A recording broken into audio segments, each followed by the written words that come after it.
Now on BBC World News, a monthly look at business across the African continent, with reports on trends and latest developments from BBC correspondents on the ground and interviews with people who are changing the economic face of the continent. Africa Business Report.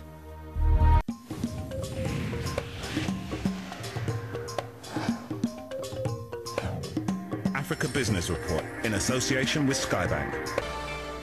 Welcome to Africa Business Reports. This is the program that covers the big stories about business across this continent. This month, welcome to Copper Country. We're in Zambia.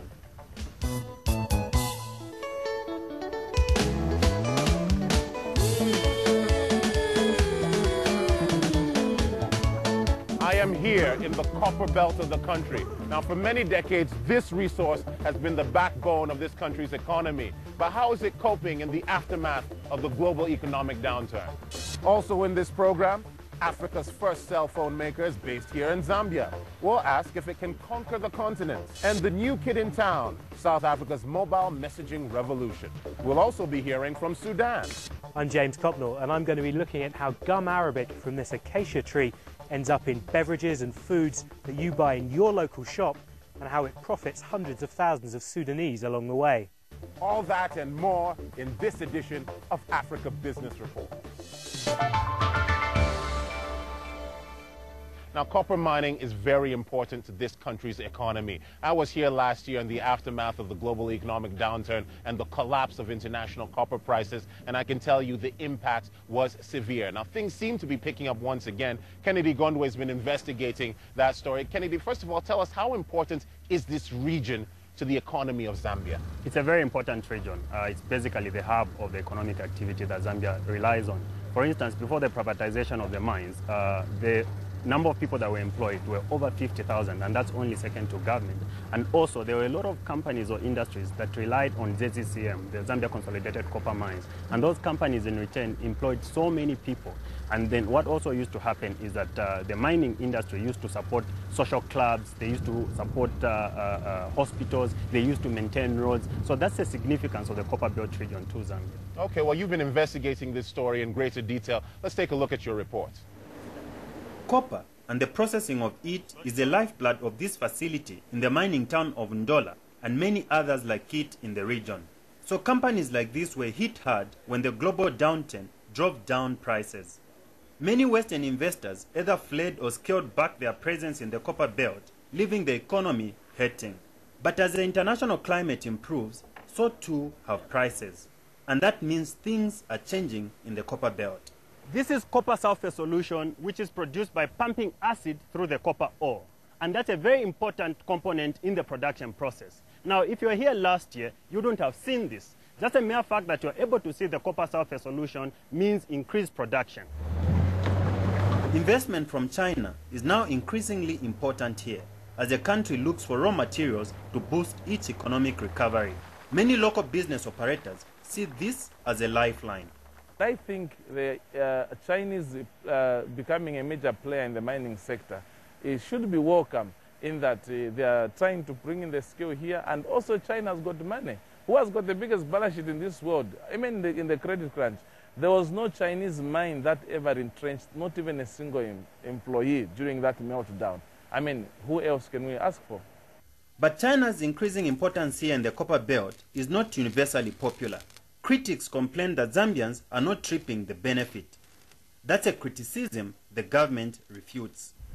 What you have to understand is that when we are privatizing our mining industry, the Chinese took over the least attractive mines, like Chambeshi copper mines. I hope you are aware that that operation was closed for over 13 years, and the Chinese took it over, and they are even increasing their investment in that mine. Now, we saw that Luanshya copper mines, which was closed, the Chinese again are the ones who came to our rescue, who took over Luanshya copper mines. And they're even going further. They will be investing over $400 million. Local mining entrepreneur Festom Sonda says Western investors have had a long history in Zambia and shouldn't cry foul about the newcomers. Someone said that they ate the apple here and threw away the core. But the Chinese are coming, taking the core, making the same apple juice that the Western world is eyeing. I want to sound a warning here that even in the coal that was thrown out, Chinese are able to uproot that seed, and they are planting new apples for them to supply more juice to them. But even with the increased investment from China, some observers say the industry needs to shake up its priorities. The biggest challenge with mining lies in exploration. And I think that's one area where we need to invest even more and attract more investment within the exploration. Because it's from exploration that we are going to develop new mining ventures. Back here at the copper processing plant, they know the recovery in the world is still tentative. But one thing does seem certain. Chinese investment looks set to be a major force in the copper belt for some time to come.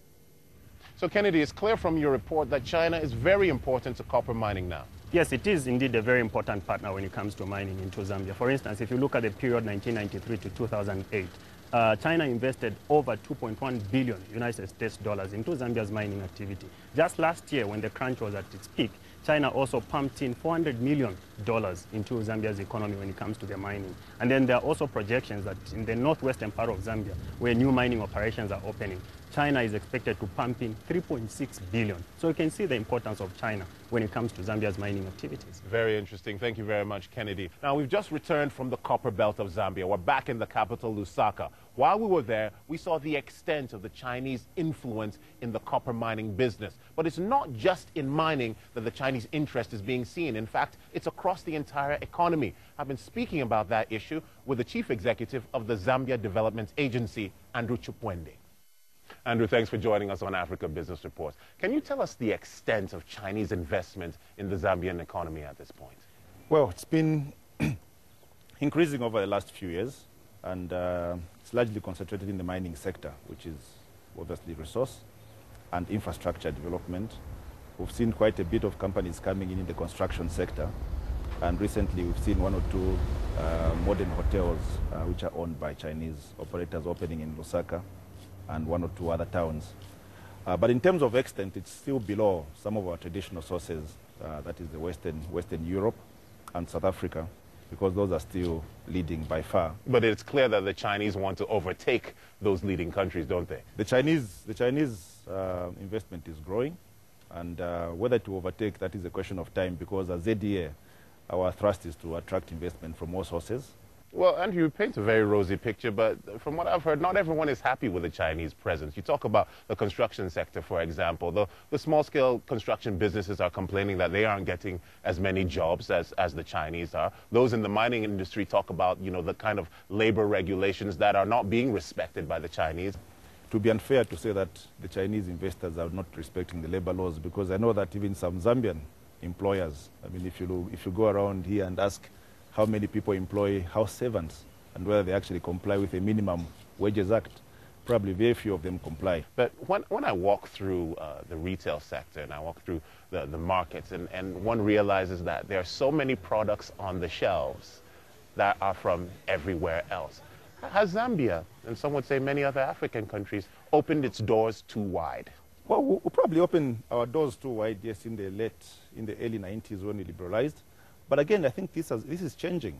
What has happened is that with liberalization, obviously it brings its benefits of the need to improve standards, the need to improve and use new technology, and this is now happening, and it's being seen in our shops. So your message to the rest of the world is Zambia's doors are wide open. Zambia's doors are wide open, and because of that stance which we've taken, money is free to come to Zambia, and our Zambian businesses are also benefiting because the financiers know that they can bring their money in, they can take it out. Zambians are able to source money almost from anywhere.